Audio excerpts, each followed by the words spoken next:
comparisons of output using, they call it purchasing power parity, a set of world prices, and when you use the exchange rates, that difference is going to shrink almost surely, because it's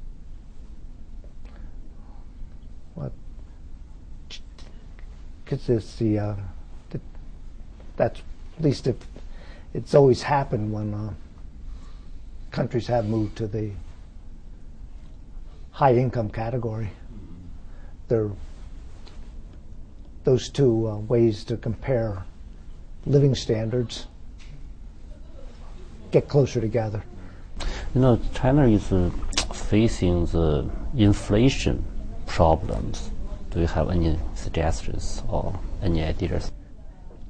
High inflation is bad. Yeah, sure. Modest inflation has very small consequences for the overall performance of the economy. I believe the inflation that most people say for China is maybe 5% at the maximum. And the U.S. had that 5% in the 90s and higher in the 80s, I'm sorry, 1980s. And it's about 4% in the 90s. In the 70s, it was high, maybe 8 or 9. And so my guess, I emphasize a guess, I don't know what China does, policies on this dimension, is the Chinese decision. It has, I think it's a little bit better to let the currency appreciate and have less inflation. I don't think outsiders should tell the Chinese what to do. Yeah.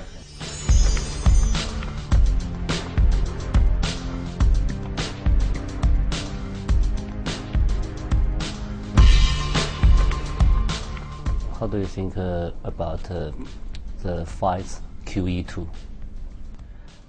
Much to do about nothing. The QE2 policy will just mean a little bit of shifting of assets on the balance sheets. It's nothing real. I think it's a fairly innocuous policy. In the coming years, the U.S. is experiencing some problems temporarily, as you will hear subsequently, but the trend of living standards doubling every generation almost surely will continue. As I said, sometimes countries shift to bad policies and lose ground relative to trend. For example, Japan in that 1992 to 2002 period, and the U.S. beginning in about 2007. I take the position that financial crises are symptoms, not the causes of the depressed U.S. economy.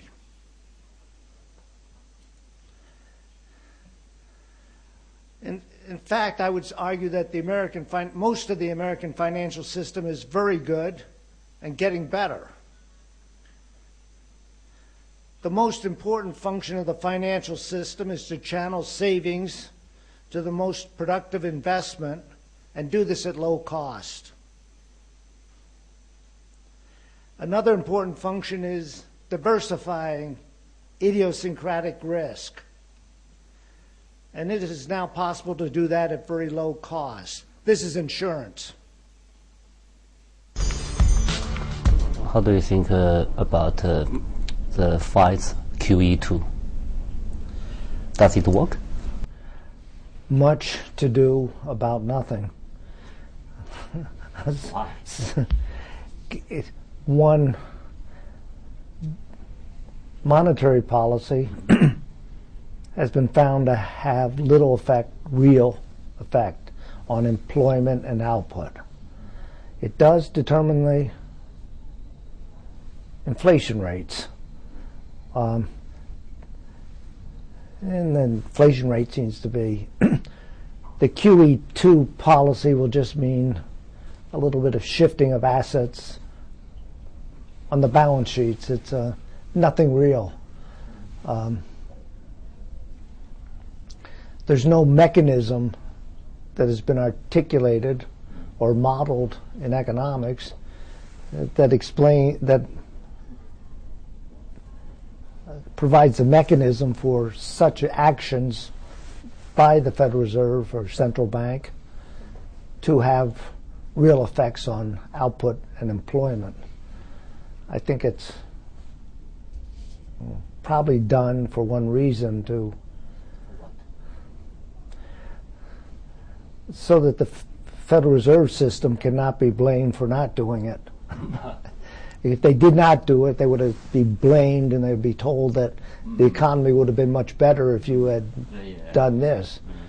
I think it's a fairly innocuous policy that will not do that much. So do you have any suggestions for United States economy? Yes, cut expenditures. Some states have. Texas is a big state. California is a big state. Texas is doing very well. California is doing very badly. And California has such resources, the beautiful coastline. It's wide expenditures and taxes. There are high expenditures, high taxes, bad regulatory policies in California, and there's good ones in Texas. It's not uniform across the states in the United States. Some are making reforms. A notable one is New Jersey. But we know the White House expand the tax cut plan for another 2 years. The Obama administration appears to have agreed not to increase taxes by a huge amount for another 2 years, which people do not want tax increases. They depress. Well, there's also some dangers of that plan because they're increasing expenditures. And if you increase expenditures, you have to pay for it in the future.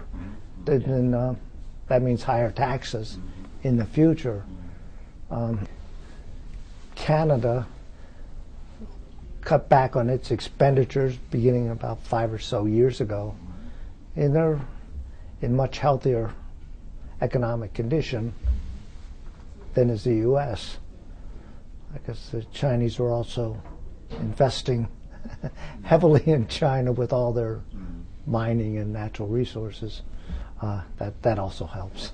Yeah, as you mentioned, you see the United States economy or the monetary policy is not very good for the economy recovery.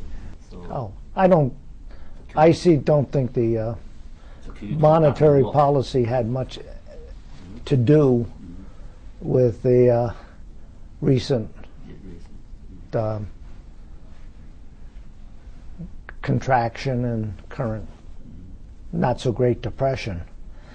The monetary policy has kept prices stable, which is good. There was this big bank run, they call it the shadow banking system. Recently we learned about all that the Fed had done. The Federal Reserve System did an excellent job there preventing what they call it systemic risk or a bank run phenomena where the payment system freezes up. They avoided that. By providing short-term loans to many of the big financial institutions